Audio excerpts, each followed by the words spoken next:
તને ખબર લાલા તું કેવો હતો? યાદ છે તને? આછું આછું યાદ આવે પણ કોમ નહીં. તુલસી તને બહુ ગમતી હતી ને, એને લઈને તું જુનાગઢ આવ્યો. કેટલું મોટું સાહસ કર્યું તે પ્રેમમાં. પ્રભુ એ ને 6 વર્ષ પહેલાની કેસેટ છે બધી, જૂની વાતો છે. પછી તમારા જીવનમાં ખુશી આવી, પણ એ ખુશી તે વેડફી નાખી લાલા. સમજ્યા કે તારા જીવનમાં મુશ્કેલી આવી ગઈ છે જ્યારે ખુશીનું એક્સિડન્ટ થયું ત્યારે, પણ એના પછી તે શું કર્યું? તું મારે એ બધું કરવું નતું, પણ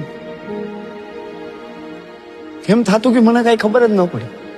વ્યાજે પૈસા લીધા, ખરાબ સંગતે લાગી ગયો, દારૂની લતે ચડી ગયો, રોજ રોજ દારૂ પીતો હતો ને.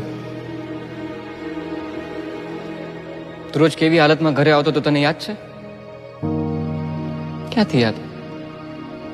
તું જેને હાટું થઈને જુનાગઢ આવ્યો તો તુલસી, એના ઉપર હાથ ઉપાડતો તો રોજ.